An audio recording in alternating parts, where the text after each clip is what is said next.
Welcome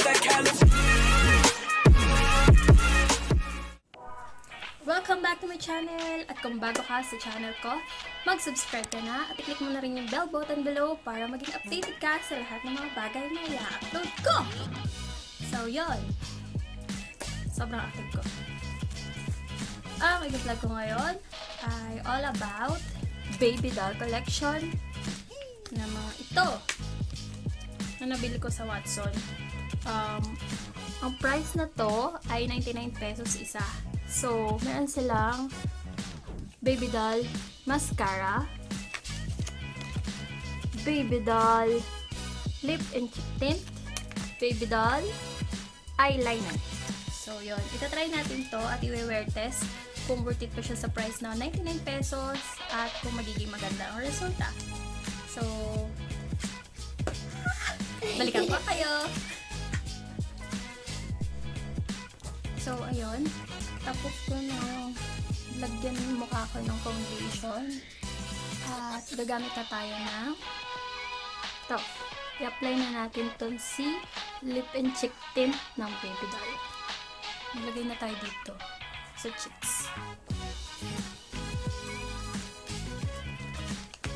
Ang palit lang ng lagayan niya. Oh. Para siyang mga yung primer ng Watson na ang tawag doon yung color yellow. Quick fix primer. Quick fix primer. So, try natin. Cute ng lagayan.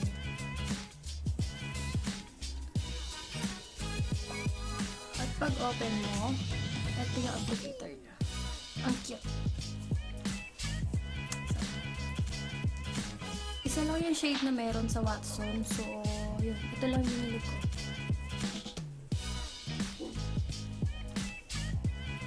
Sobrang bang mailaw? Dami kong ilaw.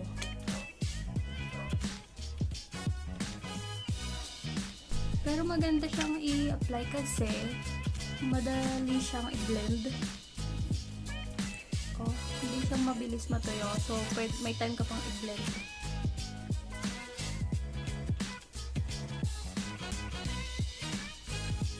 Pantay na ba? Hindi ko pantay na. So, iset na natin yung mukha natin. Magagamit lang ng powder para hindi naman masyadong kuminang ang aking mukha.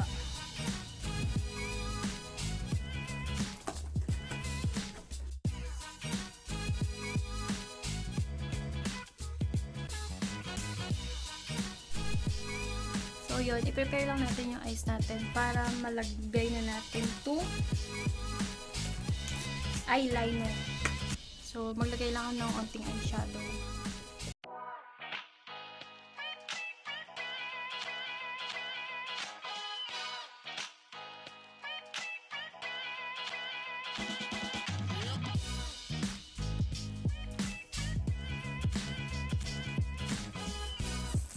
Dahil very light lang ang natin. Maglagay na tayo ng eyeliner. Oh, eyeliner. Gamit na tayo ng eyeliner. So, same pa rin sila ng isa. Hindi ko siya mabuksan.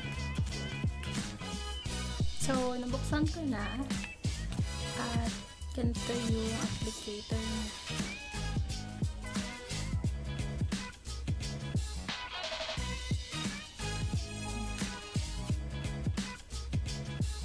So, pareha siya ng mga ibang liquid eyeliner. Kaso nga lang, nakakatakot kasi maliit yung wand niya.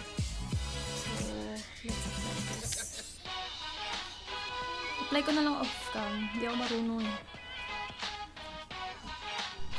So, ayun na. Nalagay ko na yung liquid eyeliner. Hirap na hirap ako kasi hindi na ako masyado nag-eyeliner. Nanginginig na yung kamay ko. Ewan ko ba, napapasma na. So, yun. At siguro nahihirapan din ako kasi hindi ako sanay gumamit ng ganong applicator. Ang gusto ko kasi yung pen. So, madali lang siya i-slide. Pero yun kasi, once na magkamali ka, kakalat na siya kasi malambot yung applicator niya. Basta yun. Ayun. Na-apply ko. Tanggalin ko muna yung mga ano. Ayun. So, yun na. Natanggal ko na yung mga powder sa mukha ko. At punta na tayo sa mascara. So, yan. Tignan natin siya. Ay, ba't galing yung tunog?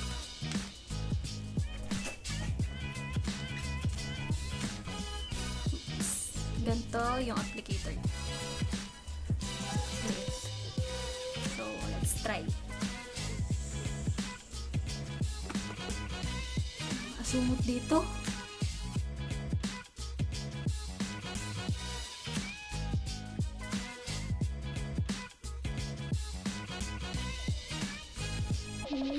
Nagkalat ang aking eyeliner. Wait lang, linisin ko na.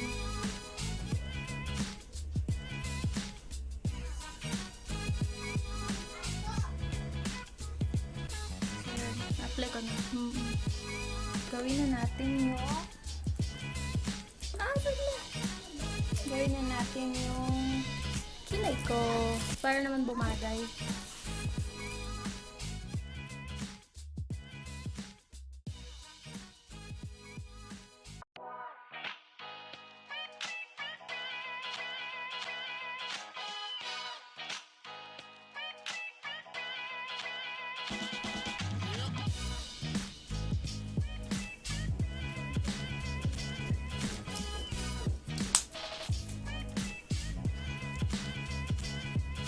Punta na tayo sa lips.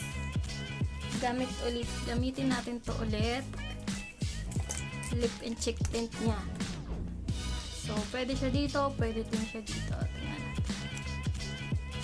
Nakakasama sa makeup ko. Pagtanto ko.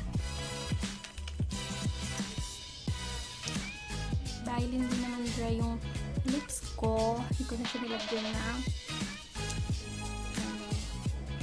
lip balm. Yung light niya, pero maganda.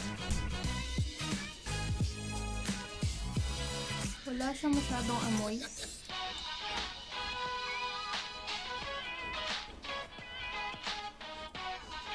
Nakatry na ba kayo ng Vice Ganda lip tint? Parang ganun yung feeling niya.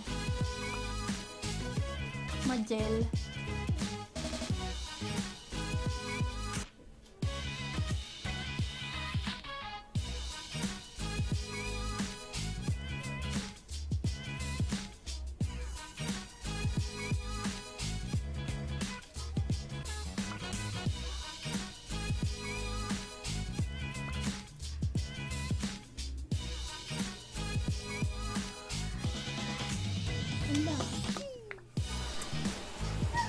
So, ayun. Nalobat kasi yung camera. So, tinapos ko na yung makeup ko. Naglagay na ako ng highlighter. Yung liwanag. Bakit ganun? Yun. Tinapos ko na siya. Tapos, i-wear test natin siya. Gagawin ko muna yung project na gagawin ko ngayon. At, babalikan ko kayo after ilang oras. Time check. It's 12:35. So, update ko kayo later. Maya-maya. Update. Ginawa ko na lahat ng mga dapat kong gawin. Kumain na ako, naghugas, at ginawa ko na din yung kailangan kong gawin sa laptop ko. And, stay pa rin yung makeup ko. Except dito sa lip and cheek tint kasi nga, kumain na ako.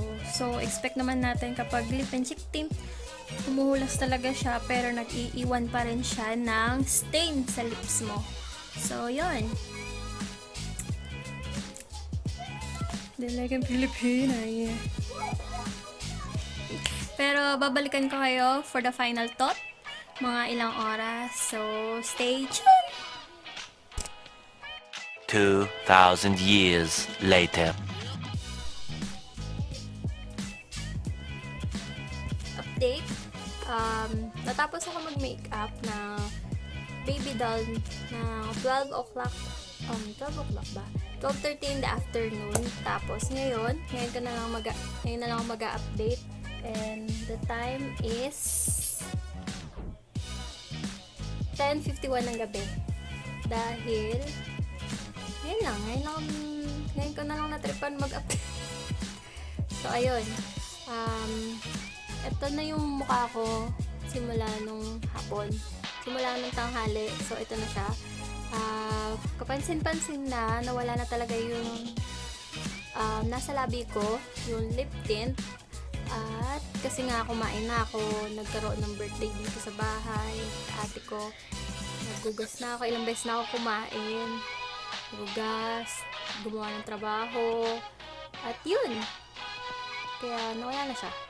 Tapos yung dito naman sa cheeks, kung napapansin nyo, masyado lang kasi sigurong maliwanag. Pero kapag sa salamin, pag sa personal, meron pa rin siyang blush dito. Pero light na nga lang siya. Light na lang. Oo, light na lang siya. Tapos, yung liquid eyeliner ko, andun pa rin. Parang ang tagal niya nga eh. Kasi ito, napansin nyo ba yan? Nangyari yan kanina nung nag-makeup ako. Tapos, hindi ko sinasadyang malagyan siya. So, andito pa rin siya. Tapos, tinry ko siyang tanggalin. Pero, hindi ko pa rin siya matanggal. Yan. Pero parang natatanggal na siya. Ngayon lang natatanggal. Tapos, yung mascara. Yung mascara, maganda siya kasi nakataas pa rin yung pilik mata ko. Hindi naman niya binaba. Tapos, hindi din sila nag-groupings. At yun, hindi siya nagkalap. So, naka-stay pa rin siya kung paano ko siya nilagay kanina. Tapos, yun. Siguro nakatulong na din kasi sa blush yung paglalagay ko kanina na liquid foundation. Kasi ang ginamit kong liquid foundation is yung Maybelline Superstay. So, siguro nag-stay talaga siya dyan dahil siguro din doon. Yun. So, final thoughts about Baby Doll collection. Yung Baby Doll Baby Doll lip and cheek tint, Baby Doll eyeliner, and mascara. Siguro yung eyeliner, hindi ko talaga siya masyadong nagustuhan kasi hindi ko gusto yung applicator niya. Gusto ko kasi kapag ang ginagamit kong liquid eyeliner is yung pa-ballpen type para madali siyang iganon. And next, sa mascara naman, maganda siya kasi maganda siya i-apply. Dinagdagan lang din naman niya ng volume yung eyes ko, pero hindi naman sobrang kapal. Hindi din naman niya dinagdagan yung haba. Normal na or typical lang na mascara.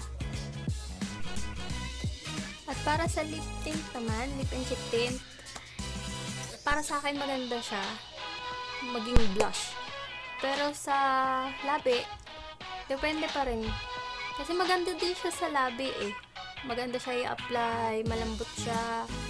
Tapos, nagtatagal din naman siya, pero hindi nga lang ganun kung paano mo siya gustong i-expect na magtagal. Pero syempre, lip tint nga yun, kahit anong apply mo, mag-iwan lang siya ng stain, pero hindi pa rin siya magtatagal. Worth it sila kung i-rate sila ng patas. Pero para sa akin, ayaw kasi nung liquid eyeliner. So yun, para sa akin 4.5 lang siya out of 5. Yung mascara 5, yung liquid eyeliner 5. Para sa akin na. So ayun, siguro try nyo na din para din kayo na rin makahusga. Depende kasi sa mukha eh. Depende, hindi naman kasi ako maarte. Kaya ayun. Pero para sa akin, lip tint tsaka yung mascara maganda. So, sulit. Kasi yung packaging niya maganda din. Pwede siyang dalhin kahit saan. Travel friendly. At ayun, kahit maliit lang yung bag mo, pwede mo siyang kasyang-kasya siya doon. Dahil na, ganun lang yung packaging niya. Ang cute lang. Kung natuwa ka sa video na ito, please don't forget to hit like, share, and subscribe. Pati na rin yung bell button notification sa baba para naman updated ka sa lahat ng mga bagay na i-upload ko. So yun, that's it for today. See you on my next vlog. Bye-bye!